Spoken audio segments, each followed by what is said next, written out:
দেশটাকে আবার ফ্যাসিবাদের দিকে নিয়ে যাবেন, এরকম তো কথা ছিল না জনাব তারেক রহমান।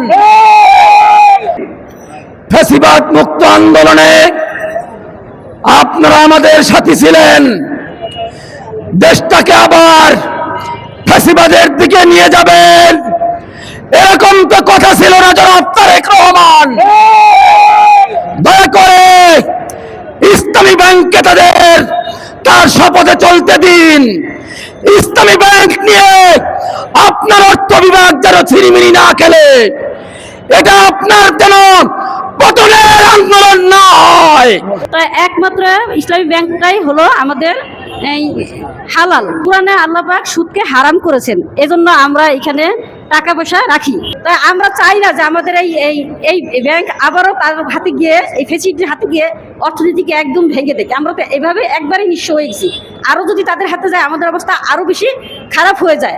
বর্তমান সরকারের বেশিরভাগ লোক প্রায় ঋণ খেলাপি সংসদ সদস্যরা, তারা যাতে তাদের এই ঋণগুলো মওকুফ করতে পারে, বৈধ করতে পারে, তারই প্রক্রিয়া স্বরূপ বাংলাদেশ সরকার এই দুর্নীতিবাজ অদক্ষ গভর্নরকে এবং এমডিকে বাংলাদেশ ব্যাংকের এবং বিভিন্ন ব্যাংকে নিয়োগ দিয়েছে।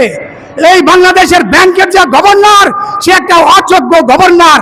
সে ছিল ঢাকা ইউনিভার্সিটির একটা অ্যাকাউন্ট্যান্ট, সে ছিল সোয়েটার কোম্পানির একটা এমডি। একটা এমডি যেমন করে একটা বাংলাদেশের গভর্নর হতে পারে, বাংলাদেশ ব্যাংকের গভর্নর হতে পারে। বাংলাদেশের গভর্নর হতে হলে তাকে যথেষ্ট জ্ঞানের অধিকার দিতে হবে, তাকে ব্যাংকিং সেক্টরে লেখাপড়া করতে হবে, সেন্ট্রাল ব্যাংকিংয়ে তাকে লেখাপড়া করতে হবে। সে কোনো লেখাপড়া জানে না, এমন একটা গর্ধব অপদার্থ ব্যক্তিকে গভর্নর হিসেবে নিয়োগ দেওয়া হয়েছে। তার প্রেক্ষিতেই এই একটা অপদার্থকে বাংলাদেশ ব্যাংকের কি বলে ইসলামী ব্যাংকের চেয়ারম্যান হিসেবে নিয়োগ দেওয়া হয়েছে। এ তো বিএনপির একটা মুখপাত্র দালাল। এই দালাল এসেছে ইসলামী ব্যাংকের চেয়ারম্যান হিসেবে এই ব্যাংকে লুটপাট করে খাওয়ার জন্য। বিগত ফেসিবাদকে যখন আমরা রাস্তায় নেমে আমরা এদেরকে দেশ থেকে তাড়াতে পেরেছি, ইনশাল্লাহ আমরা বর্তমানে যারা আমাদের এই দেশকে এবং 2 কোটি গ্রাহকের হৃদয় স্পন্দনে ইসলামী ব্যাংকে যারা দখল করতে চায়, যারা লুটপাট করে খেতে চায়, আমরা তাদেরকে এখানে বসতে দিব না।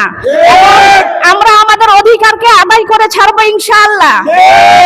দিক থেকে ইসলামী ব্যাংক প্রথম হয়েছিল, কিন্তু আমরা দেখেছি 2017 সালে এস আলমের করাল গ্রাসের আওতাভুক্ত হওয়ার পরে ইসলামী ব্যাংক একেবারে ধ্বংসের দ্বারপ্রান্তে এসে পৌঁছেছে।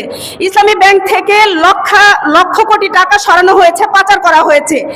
যেই এস আলম বাংলাদেশের অর্থনীতিকে একেবারে ভঙ্গুর করে দিয়েছিল, আমরা 24-এ মনে করেছিলাম যে আমরা আবার ইনসাফ পাবো। ইসলামী ব্যাংকের গ্রাহক ফোরাম, ইসলামী ব্যাংকের গ্রাহক সমাজ, অ্যাকাউন্টধারীরা তাদের আমানত নিরাপত্তার সাথে ফিরে পাবে। বর্তমান সরকারের যেই স্বরাষ্ট্রমন্ত্রী, আমি মাননীয় স্বরাষ্ট্রমন্ত্রীকেই উদ্দেশ্য করে বলতে চাই, আপনি যখন গুম হওয়া অবস্থা থেকে বাংলাদেশে আগমন করেন, তখন আমরা দেখেছি আপনি এস আলমের গাড়িতে করে হাজির হয়েছিলেন। আপনারা বর্তমানে আমরা আপনাদের উপর আস্থা রেখেছিলাম, বাংলাদেশের সাধারণ জনগণ আপনাদের উপর আস্থা রেখে আপনাদেরকে দায়িত্ব দিয়েছে, কিন্তু মাননীয় স্বরাষ্ট্রমন্ত্রী আপনি দয়া করে জনগণের আস্থার মূল্য দিন। মাননীয় প্রধানমন্ত্রীকে আমরা বলতে চাই যে আপনি বাংলাদেশের অর্থনীতিকে ধ্বংস করে দিবেন না, ইসলামী ব্যাংককে ধ্বংস করে দিবেন না। ইউএফটি ফার্স্টের সাথে ট্রেড করুন যে কোনো জায়গা থেকে, ক্যাম্পাসে ক্লাসের ফাঁকে, ঢাকার জ্যামে বসে কিংবা ঘরে বসে। ট্রেডিং এখন হাতের মুঠোয়, তাই ট্রেড করুন যখন খুশি, যেখানে খুশি।